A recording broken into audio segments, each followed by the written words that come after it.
You know how we had the formula under Tito, and I have no nostalgia for Tito, but that's another story. This bratstvo I jedinstvo, brotherhood and unity. I claim up to a point it functioned insofar as it was based in dirty jokes, racist jokes. I think racist jokes played a great, you can imagine how I was almost lynched in an American campus when I told this, but they played a great progressive role. For example, we Slovenes were and are, it always surprises me, you know, so politically incorrect observation, to what extent cliches are usually true, but that's another story, you know. We Slovenes are supposed to be misers, you know, people who don't like to spend money. So you know what's the, yeah, it's true, yeah, you know, of course it's true. And I used it when I was in the Yugoslav army, you know what I did?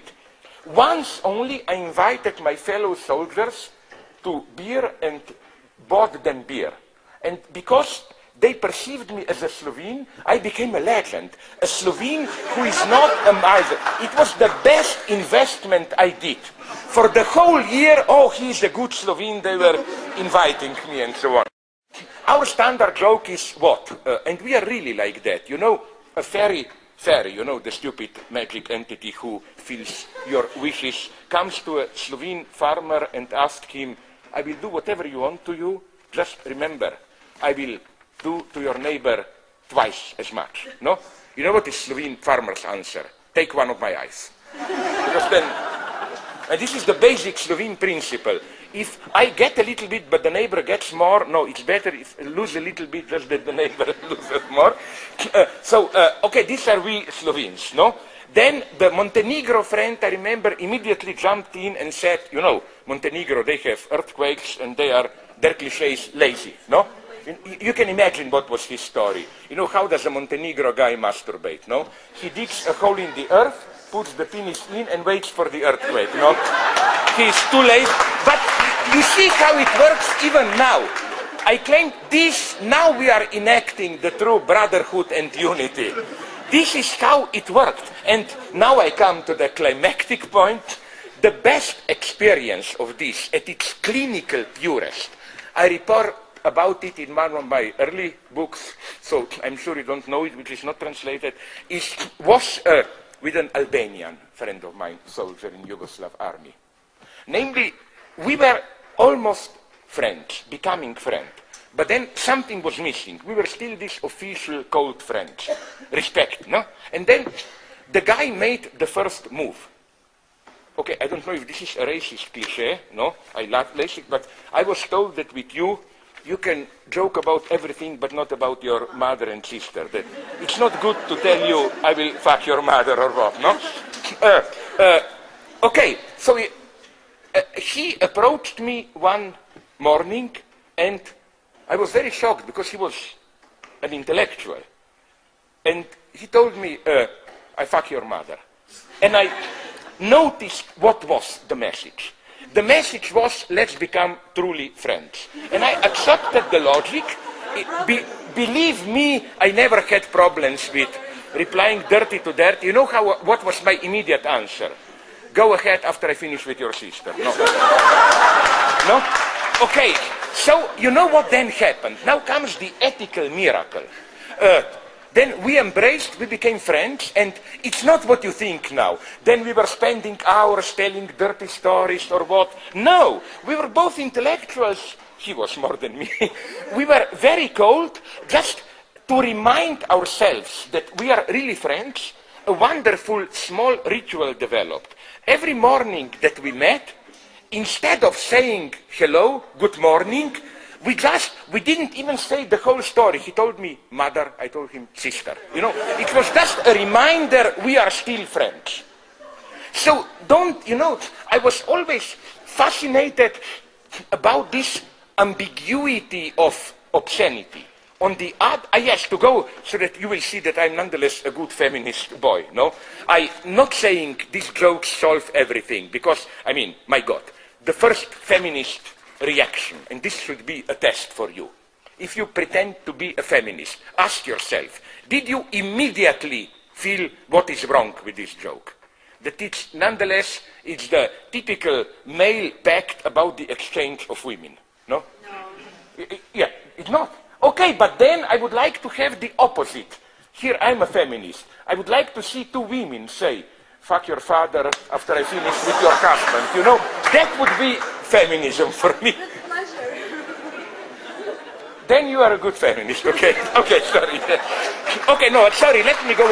10 years ago, when the war was finishing, but when I was telling in United States this story, a woman from Sarajevo who escaped from there attacked me like, what are you saying this? We are in a tragic situation and you are just telling us we should just across the lines, I mean front lines, tell each other dirty jokes. But then I told her, sorry, but what's so bad about it? If you do this instead of shooting at each other, what's bad about it? Here we enter the other, much more ominous level of obscenity. This is what fascinated me so much in the I hated it, Yugoslav army. Why? Privately, I admit it. As a private person, I'm a kind of a neo-fascist. I like order, discipline at all levels, even in love life. Like my favorite saying by Lacan is, my fiancée is never late for an appointment. Because the moment she is late, she is no longer my fiancée. You know, like, there must be order. So I went with great hopes into Yugoslav army because I thought at least there will be order. Well, if some of you are old enough to serve it, you knew beneath the surface of order, it was one big chaos of obscenities, obscene jokes, whatever. And it took me a long time. Now, I will tell you another thing which I only mention once in my English book, which is the worst selling, so I'm sure you don't know it, but I love it. The story of a doctor's exam, you know, the story which I witnessed. It's the best story. Because there you have ideology at its purest. It is at that point that almost, as in a kind of epiphany, I understood what is power. It happened in Karlovac, you know, Croatia, close to Slovene border. I was there. Well, we had this. We didn't have there a proper, how do you call it? We didn't have a proper doctor's office. We just had a student who was medical student, so he was there if some of us got slightly wounded. He slept in a room, and you will see why this is important. In that room there was a wash basin for wash, and above on the mirror there were stuck this, you know, from pre-pornographic times, these photos of girls just half naked, not even really pornography. You will see why this is important. Okay, so once a week a doctor came from military hospital and we had a collective examination. We were there waiting in line and each of us had to stand up and in front of others and say what is wrong. Okay, I was there quite by chance, then something very mystical happened. One guy stood up and said, as you say in the vulgar Serbo-Croat, that he has pains in his penis, no? But he said in Serbo-Croat, boli me kurac, which, you know, means something slightly different, like fuck off, no, and so on. This already started laughter. But then the doctor asked him, what do you say? And he said, no, it's quite serious.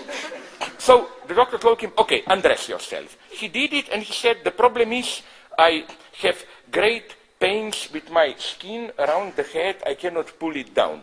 Then the doctor said, okay, show it to me, pull it down. Then it doesn't hurt, you can do it. Then the soldier said, no, it's only when I have an erection. Then, now comes, it's even worse than you think. Then